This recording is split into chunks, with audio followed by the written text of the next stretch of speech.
Hello and welcome to a CX Moment. In this fast and fiery conversation, we're going to talk about customer support operations, self-service, and the power of search.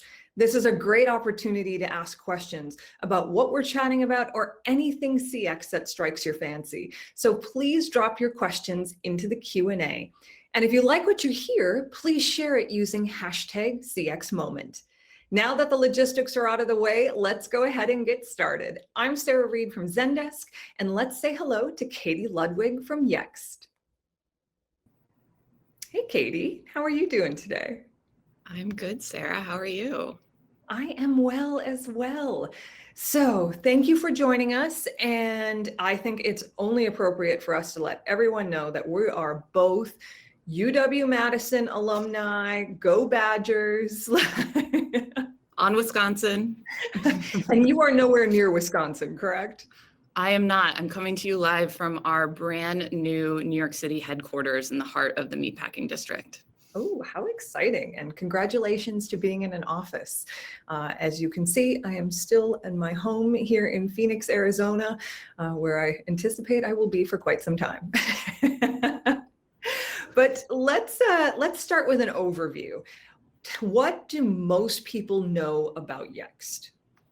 Yeah, so Yext is an AI search company. We're making search cool again, more intelligent. Some of you may have seen our new marketing campaign if you're a fan of the 90s like I am. It has a great nostalgia factor. And we're trying to tell the story of keyword search is really a thing of the past and AI search is the future. And we can harness the Yext platform to deliver direct answers instead of hyperlinks. Consumers are really trained these days to want answers to their questions. They don't want to have to, search through a bunch of blue links. Those blue links, I think that gives us all just like the headache, right? It's I search for something specific and all I get is this page of blue links. But that's not what you've always been known for, right? The company itself is going through this pretty massive transformation right now. So what were you? What are you, now that we know what you're evolving into? Yeah, absolutely. So I would say we're on the other side of that transformation now. This transformation has been happening over the last probably 3 years. Yext is not a new company, but maybe you know us more as a listings business. Over the last 10 plus years, our technology has really developed and expanded, and we built one of the world's largest knowledge graphs, just kind of accidentally, honestly. Our customers were putting billions of facts into the Yext knowledge graph, and we were storing those in our platform. So it's been a really seamless transition to allow our clients to leverage AI search through Yext and surface those facts wherever someone is looking. But you're absolutely right that yes, we used to be more of a business listings company, and we really learned from the best. Google, Apple, Facebook, they're the leaders in consumer search. And so we want to be the leaders in search for the enterprise. Well, that's pretty exciting. And we're going to talk about what that transformation means to your support organization, your customers, to all of that in a moment. But I want to talk about you for a second, because while you're not new to Yext, you've been there for quite some time. And you can tell us how many years it's been now. Sure But thing. you're not even new to support, but this is a pretty new role for you. And I think it will be really interesting to hear what your customer support philosophy is. Absolutely. Yeah, you're absolutely right. I have not, I'm not new to Yext. I've been at Yext for 11 years now, which I know is pretty unusual in this day and age. When I started at the company, there were really two paths in. It was either software engineering or sales. And as much as I would love to be a software engineer, I am not technical. So I went the sales route. And to be honest, I wasn't super great at sales either. But I really tried hard. I wanted to be at Yext. I believed in the company, the mission. I loved working with the people. And so I think that hard work and that ethic was was recognized and I was moved into a support role. So I really started on the support side of the business. That's where I fell in love with the customer success, the customer experience, making sure that our clients were successful using the Yext software and being that partner and helping them do so. So that's really my story. As far as my philosophy on customer success, my whole thing is you have to understand your customer's perspective and their goals. You have to put yourself in your customer's shoes and make it easy for them to work with you. I also truly believe that happy employees equal happy customers. So it's really not like, it can't be an afterthought in order to deliver and drive an exceptional customer experience. It has to be part of your overall strategy. And it can't just be the strategy of the support organization, right? It has to be something that's bought into the entire organization. Well, I have to say you're in great company because I know so many people who are listening in right now. They didn't set out to have a career in customer support either, but they fell into it for all the right reasons. And that's what we're here to talk about today is how do we continue to evolve customer experience? So let's start talking about that, because in a prior conversation, you said that Yext support used to be pretty operational, which shouldn't come to a surprise to many of us. It's like, we have a lot of metrics we got to hit, right? we got to make sure people are staffed and sitting where they're supposed to be and on the right channels. And those are all the operational things that are important. But now you've said you're moving into what you refer to as an exceptional customer service. Why was that evolution so important to you? Yeah, absolutely. So I think it's important that as you grow and scale as a business, especially a business like Yext, where we have a global footprint, we used to rely heavily on our client success managers to be everything for our clients. And as you scale, that just doesn't really work. We have a saying at Yext that it takes a village, and that is incredibly true. We have several teams that touch the customer journey, pre-sale and post-sale, and we need those teams to help our clients be successful. And a big part of that experience is how they interact with our support team. So we wanted to build a team that was fanatically focused on the client experience, that were experts in the technology and in the product, so that they could be consultative with our clients and teach them to leverage the Yext platform.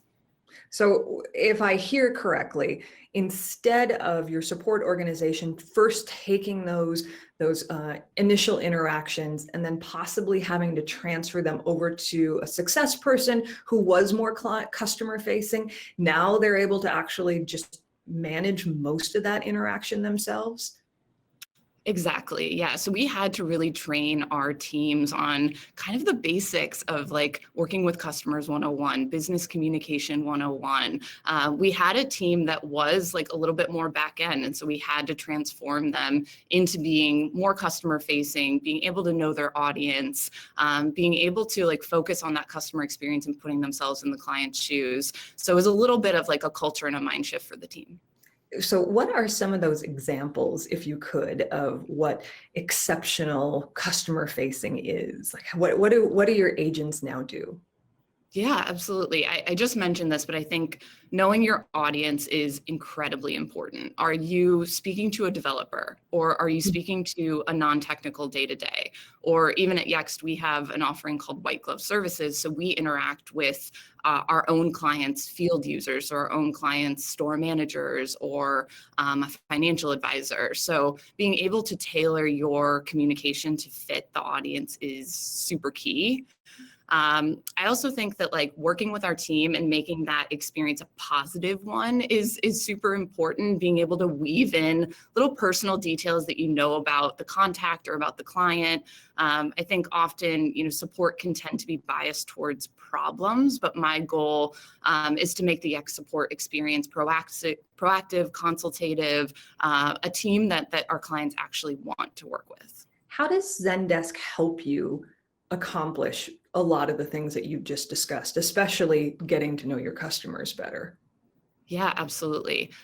So we have been leveraging Zendesk for pretty much since the beginning, over 10 years. And very recently, we've been really doing some cool stuff with you guys. So I think one of the prime examples that I would point to is we now have an integration between Salesforce and our Zendesk instance. So we're pulling in more information about the client into Zendesk so that our reps have that information. And it's not only like visible to them, but it's actionable.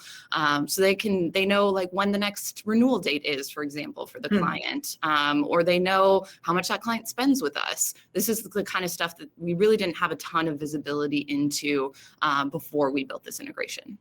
And those sound like opportunities for really beautiful personal experiences. So when an agent's talking to someone and it happens to be their anniversary, for example, do they acknowledge that when they're in the midst of solving a problem? Yeah, absolutely. And they could point to, I see you've been a Yext customer for X number of years, or, oh, I see you just renewed your contract with us. Just those little personal touches and building in, a communication that makes it seem like, okay, this isn't robotic. This isn't just a general contact center. This is actually a human who knows my business and knows how I work with Yext. And knows about me. And I think that's something so important because, as all of us know, whenever we have to contact a company we do business with, and they can drop those little things about you that they're not invasive by any means, but they do allow you to go, oh, they actually appreciate the fact that I am a customer. You had mentioned earlier that sometimes you write out thank you notes. And I want to ask about that because I think that's so great. I actually have a wall of thank you notes that companies have sent me, and it's like one of those things that I will walk up and be like, oh, that company Grove Made has sent me a thank you note when I bought a product, and that is so meaningful. So how do you even build that in from a tactical standpoint? Like how do agents have time to do that? Yeah, absolutely. I will have to shout out our Chief Customer Officer, Mary Fraudo-Rowe here. She is big on the thank you notes. So after a renewal, she'll send a client a thank you note. Thank you for working with us. Just Wow. those little gracious steps really go a long way with the customers. And I think it just makes it feel like, okay, I'm not just another customer in the line of others. I'm actually getting a personal interaction and a personal reach out from someone who's at the C level at a company. That is something that's memorable, and it's going to set your company apart from others. And you mentioned graciousness. Do you think that's something you can train? It's a good question. I think deep down inside, that's really in everyone. I think everyone, wants to be a good person, wants to be a gracious person. It's certainly something that we screen for during the interview process. As I'm looking for candidates, we want to kind of pull that out of them during the interview process. So it's something that I see as a key value for our support organization. And out of curiosity, and if the answer is we're not quite sure yet, that's okay too. But how do you measure, or can you measure some of these little touches that you talked about? So the graciousness, the personalization, has that made an impact? Yeah, I think we see it definitely in our customer satisfaction scores. So we use a CSAT software where individuals can post, like after a support interaction, can give the agent, a star rating and can also leave a comment. So we get a lot of really cool, like very personal comments about the interactions with our support reps. And it's something that we really hype up within the team. Every week we point to those individuals who had all 5-star CSATs across the board, or we'll pull out really great comments from our customers. And we just had our team town hall, so we'll showcase those in the town hall, really trying to drive home to the team. The customer experience is number one above all else. And do you share those external to to your support organization too? So where do those all go within your org? Yeah, absolutely. I think that's a really good point is sometimes we tend to keep that internally within support, but I like to share it out with our entire customer success team and even beyond with our product team. If they mention, something related to the product or to a feature that maybe recently launched. So trying to, share the voice of the customer comments across the company is something that I'm focused on as well. We have a question that's come in, and it's, how do you motivate your agents? And what are some of their performance measurements? I think those are questions we all have because they always have to evolve, right? Absolutely. Yes. So I would say KPIs and on the metric side of things are constantly evolving. We're looking at a lot of different things on my team. We look at productivity, so just ticket solves. We're monitoring it actually on a daily basis, but we don't measure people to daily. We really look at weekly and monthly rolled up because there are peaks and valleys in productivity. So we are looking at ticket solves. We're looking at time to first reply. We're looking at full resolution. We're looking at customer satisfaction, NPS. So I try to not only have it be just quantitative, but also we want to pull in some of those qualitative metrics as well. And then trying to motivate the team. I mean, we like some healthy competition, so that definitely helps. But I also think that the team is really motivated by seeing their peers succeed. And so, we've really leveraged tools like Slack and that sort of thing to give shout outs or to really highlight when someone's doing exceptional work. And that brings us to another great question from Dan, which is, do you use any third-party apps to measure things like empathy, tone, type of communication? Yeah, so we use a QA software called Maestro QA. So the teams are constantly going through, the managers are constantly going through and grading tickets on a rubric or listening to phone calls based on that rubric. And that empathy piece, that graciousness piece is really built in there. And we are, as I mentioned, we use Stella for our customer satisfaction tool. We use Slack a lot. So we have a bunch of third-party apps that we're leveraging to try to pull that out. Well, Slack, Maestro QA, Stella, all great partners and friends of ours. So I know that they will appreciate that shout out. And they are extraordinary tools that you can find in our apps marketplace if you're interested in seeing what those integrations are like. But now let's talk a bit again around, your company has gone through this big transformation of being a listing service to now being supercharged search, which I think is such a great term, or AI search, but I love supercharged because it's that's what everybody wants their search functionality to be. But your customer support organization certainly had to transform as well, because I doubt your agents were all trained up on what they now had to. This is much more technical work. So how are they feeling about this? Yeah, absolutely. You're totally right, Sarah. They're really excited. One of the things that I'm most proud about being a support leader is that my team is the feeder to the rest of the organization. And one of the reasons for that is they know the product inside and out and how our clients use the platform. But you're absolutely right. As a listings company, it was a little bit more basic than as an AI search company. So we have an amazing Yext administrator training program. I'm going to plug it now. It's called Hitchhikers. If you go to hitchhikers.yext.com, you can sign up. The teams have been going through that. It's gamified, you earn points.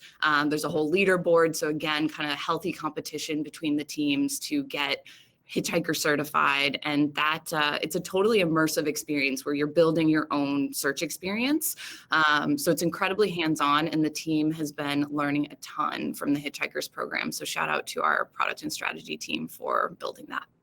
When you and I were talking about this whole program, it was actually, I was like, I know nothing about AI search, and I want to go on to Hitchhikers and start playing around with this and learning more. It sounds like such an extraordinary program. So can anyone just check it out? Anyone can check it out. Anyone can go to hitchhikers.yext.com and start going through the program and become certified. So it's also a great way for maybe some support leaders to just check out what a really cool gamified LMS system could look like with some certification. So you could become certified and figure out some really cool things to do with your own support org. Absolutely. I consider it, I've looked at a lot of LMSs. I consider it a gold standard. So I highly encourage you to check it out, even if you don't want to go through the whole process. So Paul has asked about your specialized internal teams. It does sound like you have, with your different levels, your white glove service, that there are different teams. How do you hand them off when there does need to be an escalation? And how do you do that without the customer kind of having to fall back on asking, responding to the same questions or having to start over? Like, what's your escalation look like? Yeah, absolutely. So we have a kind of pretty standard level 1, level 2, level 3 escalation process. Everything's going through our level 1 team first for the most part, unless it's being routed to a higher level team based on if the client's submitting a request for through the form, for example, on our help center, we know exactly what they're writing in about, and we can route that ticket directly to the correct team. If you're just emailing us, you're going to go into our level 1 queue, and they're going to escalate up from there if they need to. We've built in a lot of subject matter expertise within the team. We have designated platform experts that are working with our premier customers and being that kind of consultative, hands-on resource for them. So yeah, we have various escalation paths built out, but I will also plug our form right now. I think that's been amazing and something we've recently launched with Zendesk's help, just to get more structured information through our requests. We used to only take just generic email, and it's really hard to route when you just take email. So highly recommend looking at Zendesk's form technology. And so your Yext AI search, how do you use that internal? Are you using it within Zendesk so that it's helping out not just customers, but agents? Yes, absolutely. So we're finally drinking our own champagne, if you will. So we have a new support search solution for Zendesk that just launched, as I'm sure a lot of you saw the press release recently. We have a few different use cases for it, but I think the most important thing that we bring to the table is this extractive QA algorithm that we have. So our AI search technology can pull data from multiple sources into a single unified search experience, and then pull direct answers out of that unstructured data. So you can imagine if I'm a user of Yext and I go to help.yext.com and I have a very specific question that I want to ask, if it returns me a help article and then I have to kind of search through the help article to find what I'm looking for, that's not a great customer experience. But if it can extract that question out and give me the answer, that's an awesome experience. I don't have to dig around into the article to find that. Well, we think it's such a cool feature, and I love the fact that Yext and Zendesk can integrate so beautifully, and it's useful internal and external, and the case deflection concept for customers is so vital to better customer experience. So thank you for that. We've got some more questions. Oh, I like this one a lot. This is, what are the best practices for search and self-service? So if this is all relatively new to me, what are the top 3 things that I should be paying attention to? Yeah, absolutely. I think number 1, know your customer and know how they're using the resources that you have available to them. So really go through that customer journey yourself. What does that look like on your help center? What does that look like? Do you have a case submission form? What does that process look like? Really, I feel like a broken record, but stepping into your customer's shoes, I think is first and foremost the best experience. And the customer can also be the rep, the agent internally. So we also have an app through Zendesk that helps our agents to find answers and can search through both help articles, but also internal documents as our customers are writing in, so that our own reps are being able to consume that information a little bit easier. So yeah, I would say step into your customer's shoes. Really optimize for search. So Unstructured data is really hard to deal with. If you're able to put data into a knowledge graph or into a structured way, that AI search can then be able to pull out that extractive QA, for example, that is super important as well. So don't just like throw a bunch of articles into your help center and think that that's going to, that an AI search algorithm is going to be able to like sift through those, because it needs structured data in order to be able to pull that out. And just out of curiosity, do you offer some consulting support for companies that are trying to figure that part of it out? Because that sounds like a pretty heavy lift. We absolutely do. Yes. So we have an amazing professional services team that's available to help with everything from implementation to ongoing optimization through our managed services offering. So yes, that's absolutely something we offer. Because just because you build it doesn't mean it's done, right? The optimization part of it is really key. Let's talk, we're running out of time. I told you this would go super fast, but channels, you mentioned stepping into your customer shoes, knowing where your customers are. We're getting a few questions about channels. Do you utilize chat? Do you utilize messaging as a channel? We don't at Yext today. It is something that is on my roadmap. I think what I'm trying to figure out is, because we're a B2B SaaS platform, the questions that we get often tend to be more technical, right, and require a little bit more back and forth than what would be advantageous or a friendly customer experience via chat channel. So it's something that we're exploring potentially for our white glove services clients or for our tier 1 teams. But today we mostly do email and phone support. We've heard that a lot, and certainly what you're talking about is, the testing environment is so imperative when you're trying to figure out new channels, and it might be right for certain segments of your customer base, but maybe not for everyone. So, let us know how we can help. So 2021 customer experience investments, we're halfway through the year. What's next on your roadmap? Yeah, absolutely.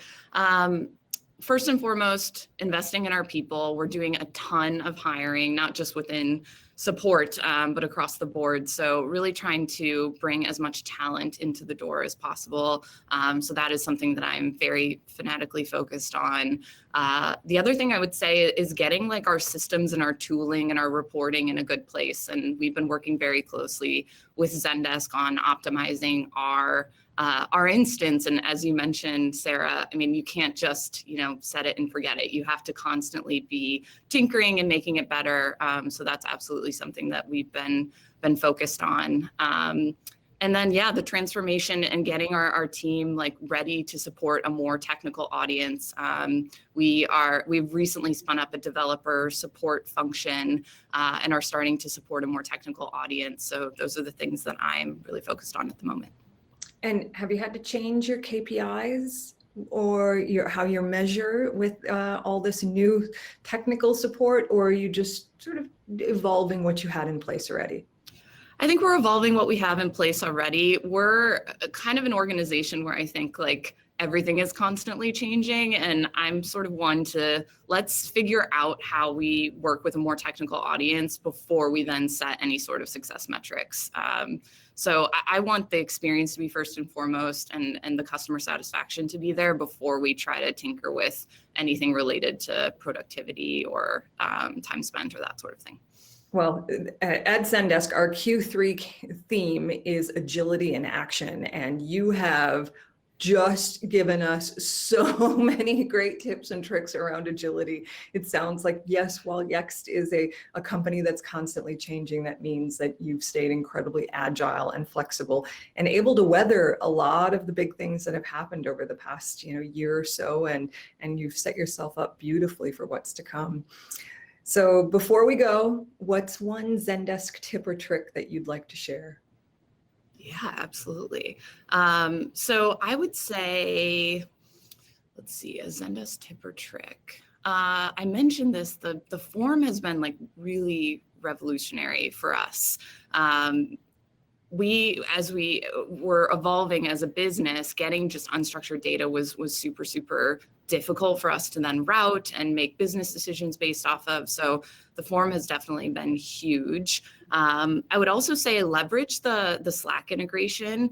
That was another thing that was a big game changer for our business, being able to flag urgent tickets or high priority tickets and then have a team swarm around them and really collaborate within Slack, come up with an action plan, and then have someone take the ticket.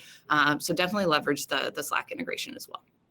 Excellent advice. And thank you for all of your advice around collaboration and search and better self-service. This has been a really fun conversation, and I want to thank you so much for sharing your expertise. And as always, thank you to everyone for sharing CX Moment with us. Please check the chat for a short survey, as we'd love to hear your feedback, and we're always striving to make this a better experience. And please join us next time on a CX Moment as we talk to Stephanie Dorman from Media Ocean, and we're going to talk about onboarding and training and staffing support centers now that many of us are in this permanent distributed workplace. And with that, be safe, be helpful, and we'll chat again soon. Thank you so much, everyone.